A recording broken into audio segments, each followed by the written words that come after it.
FTP நேயர்களுக்கு வணக்கம். 2026 தேர்தலுக்கான மாவட்ட வாரியான கள நிலவரங்களை பார்த்து வருகிறோம். அந்த வரிசையில் இப்பொழுது நாம் பார்க்க இருக்கும் மாவட்டம் சிவகங்கை மாவட்டம். இந்த மாவட்டத்தில் இருக்கக்கூடிய கள நிலவரங்களை பற்றி பேச நம்மோடு வம்சி அவர்கள் இணைந்திருக்கிறார். வணக்கம். வணக்கம் சதீஷ். சிவகங்கை மாவட்டத்தில் எவ்வாறு இருக்கிறது கள நிலவரம்? சிவகங்கை டிஸ்ட்ரிக்ட்ன்றது கொஞ்சம் சின்ன டிஸ்ட்ரிக்ட் தான். 4 தொகுதி தான் டிஸ்ட்ரிக்ட். காரைக்குடி, திருப்பத்தூர், மானாமதுரை, அப்புறம் சிவகங்கை. ஓகே, ஃபர்ஸ்ட் காரைக்குடி தொகுதின்னு போகலாம். இந்த காரைக்குடி தொகுதி வந்து முதல்ல காங்கிரஸ் தான் இருந்தது. அதுக்கப்புறம் 71 திமுக, அந்த காங்கிரஸ்னா ஃபர்ஸ்ட் காங்கிரஸ்ல இருந்து அப்புறம் சுதந்திர கட்சியெல்லாம் போச்சு, ராஜாஜி காங்கிரஸ். 71 திமுக ஜெயிக்கிறாங்க. அப்புறம் 77 84 கொஞ்சம் ஆல்டர்னேட்டிவ் திமுக. 71 திமுக ஜெயிக்கிறாங்க, 77 அதிமுக, 80 திமுக, அப்புறம் 84 மீண்டும் அதிமுக, 89 திமுக, 91 அதிமுக. ஸோ 96 திமுக அதிமுக மாறி மாறி தான் அங்கே வெற்றி பெற்று இருந்தாங்க. இந்த தொகுதியில 77 வந்து திரு முன்னாள் மத்திய அமைச்சர் ப. சிதம்பரம் வந்து அசம்பிளி தொகுதியில கண்டெஸ்ட் பண்ணி தோத்து போறாரு. ஓகே, ஸோ 96க்கு அப்புறம் இது காங்கிரஸ் வசம் தானே பெரும்பாலும் இருக்கு. ஹெச் ராஜா திமுக அணியில வந்து 2001 இங்க ஜெயிக்கிறாரு, அது ஒரு வாட்டியும். அப்புறம் 2011 அதிமுக, இது ரெண்டு தான் எக்ஸப்ட். தவிர பெரும்பாலும் காங்கிரஸ் சிதம்பரம் ஆதரவாளர் தான் இங்க வெற்றி பெற்றிருக்காங்க. இப்பவும் அப்படிதான் இருக்கு. மாங்குடின்றவர் சிதம்பரம் ஆதரவாளர். KR ராமசாமி அவர் ஒரு மூத்த காங்கிரஸ் தலைவர். அது மாணிக்கம் அம்பலம் அவரோட சன், அவர் காங்கிரஸ்காரர் தான். அவங்க இப்போ திருவாடானை ஷிஃப்ட் ஆயிட்டாங்க அந்த ஃபேமிலி. இப்போ அவங்க 16 ஜெயிச்சாங்க. ஸோ ஃபர்ஸ்ட் நம்ம இதில் வந்து 11 எப்படி போயிருக்கு களம்னு பார்த்தோம்னா, 11 சிடி பழனிசாமின்ட்டு அதிமுக இருப்போம் 51% எடுக்கிறாரு. காங்கிரஸ் வந்து 40% இருக்காங்க. ஸோ ஸ்ட்ரக்சர் வைஸ் திமுக காங்கிரஸ் கரெக்டு தான் இருக்கு. பாஜகவுக்கு இங்கே 2% இருக்கு. அடுத்தது வந்து 16 என்ன ஆகுதுன்னா, காங்கிரஸ் KR ராமசாமி வந்து 46% எடுக்கிறாங்க, ஒரு 6% ஜம்ப்பு. அதிமுக பலவீனம் படுது, அந்த 51 37 கொஞ்சம் வர்றாங்க. மதிமுக வந்து அதிமுக பலவீனத்துல தேமுதிக கொஞ்சம் ஓட் ஸ்பிட் போய் அவங்க 7% எடுத்துறாங்க.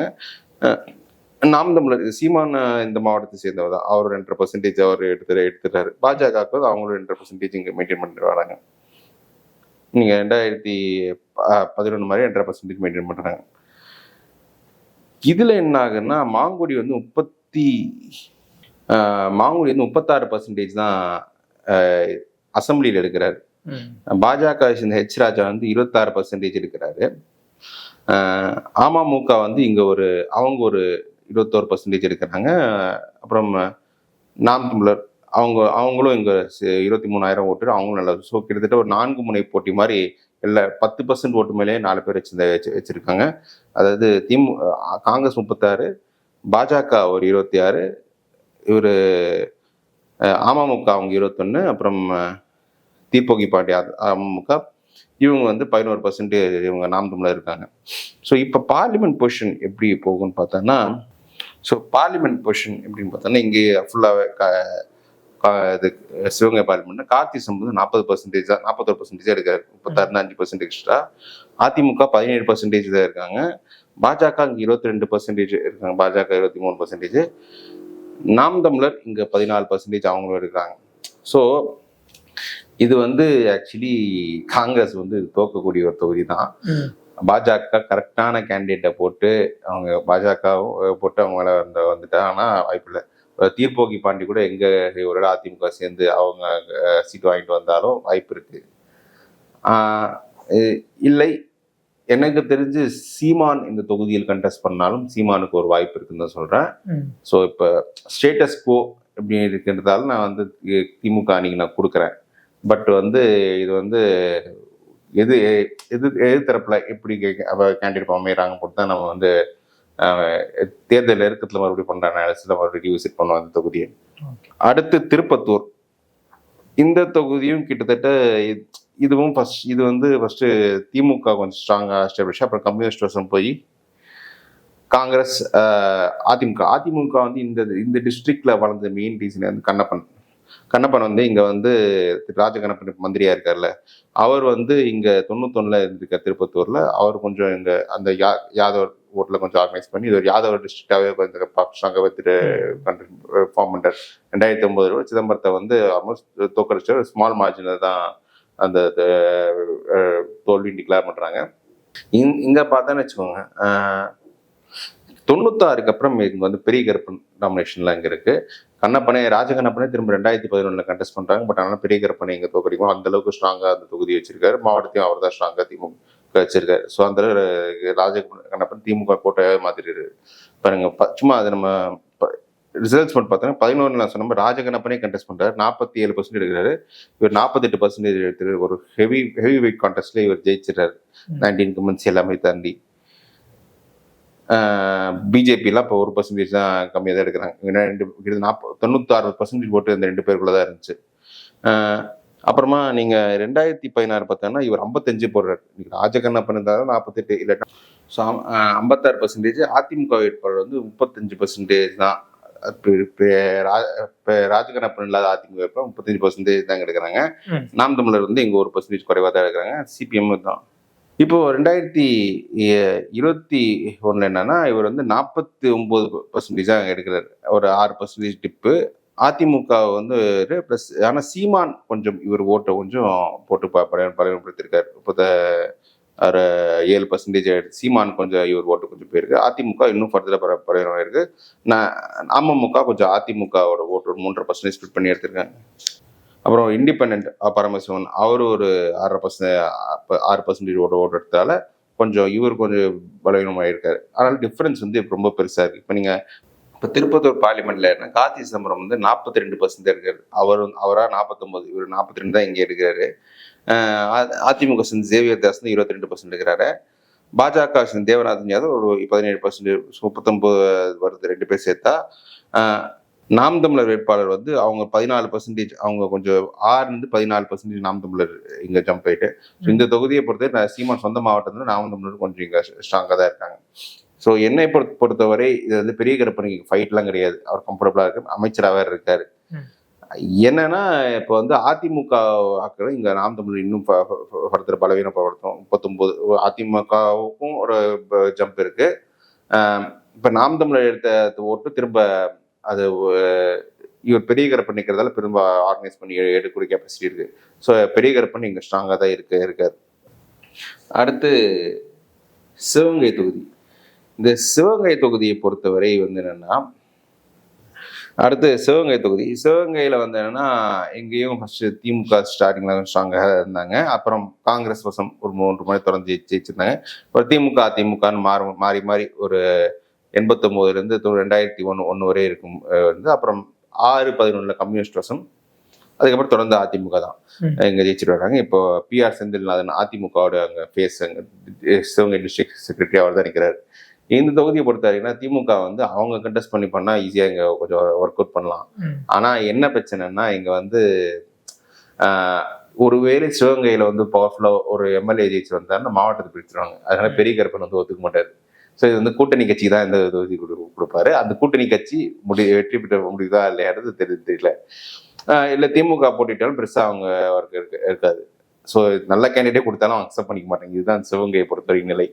இப்போ நீங்க 2011 என்ன இருக்குன்னா CPI கண்டெஸ்ட் பண்றாங்க, 48% எடுக்கிறாங்க. காங்கிரஸ் கண்டெஸ்ட் பண்றாங்க, அவங்க 45% எடுக்கிறாங்க. பாஜகவுக்கு இங்க 2% தான் அங்க 2011 இருக்கு. 16 என்ன ஆகுதுன்னா அதிமுக வந்து இங்க 43% எடுக்கிறாங்க. திமுக வந்து இங்க ஒரு 40% திமுக கண்டெஸ்ட் பண்ணி ஒரு மேப்பால் சக்தின்னு கண்டெஸ்ட் பண்ணி 40% இருக்காங்க. குணசேகரன் CPI போல அவங்க 8% அவங்க இருக்காங்க. ஸோ அந்த ஓட் ஸ்பிளிட்ல திமுக இங்க பலவீனம் தூக்குறாங்க. 21 என்னன்னா இவர் செந்தில்நாதன் 40% எடுக்கிறாரு.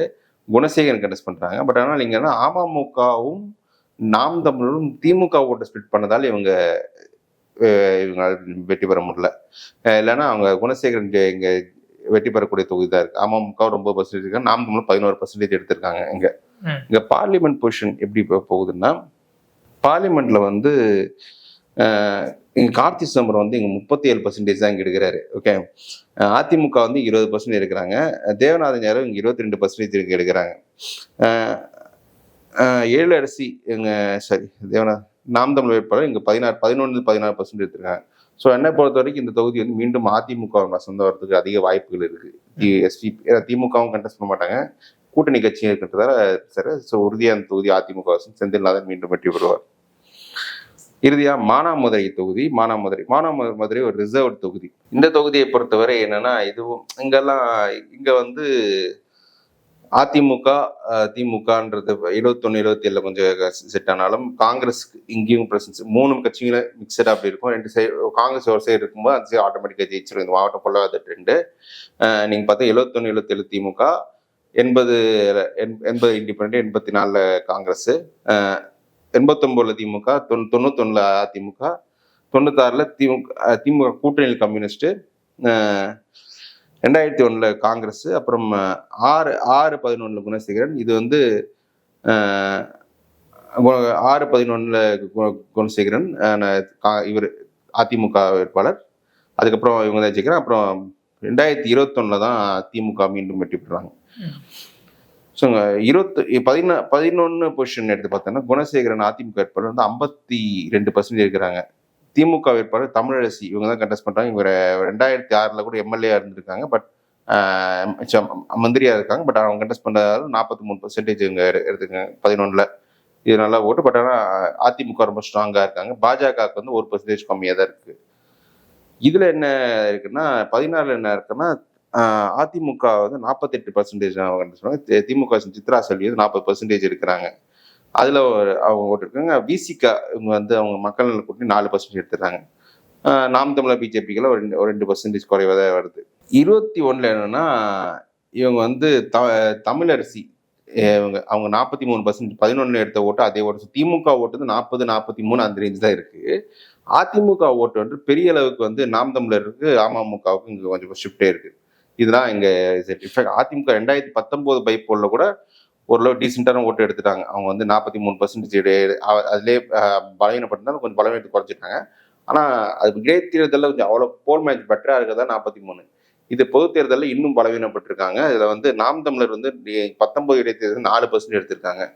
4-11 அவங்க ஜம்ப் ஆனதுல வந்து சசிகலா பார்த்து அதெல்லாம் பெரிய ஃபேக்டரா ப்ளே பண்ணியிருக்கு. முக்குளத்தூர் கொஞ்சம் ஓட்டிங் வந்தார இவங்க நல்லாவே ஜம்ப் இருக்கு. இவங்க அதிமுக பலவீனப்பட்டிருக்காங்க, தமிழரசும் வெற்றி பெற்றிருக்காங்க. 24 பார்லிமெண்ட் பார்த்தோன்னா கார்த்தி சிதம்பரம் இந்த தொகுதியில் 40% குறைவாக தான் எடுத்திருக்காரு.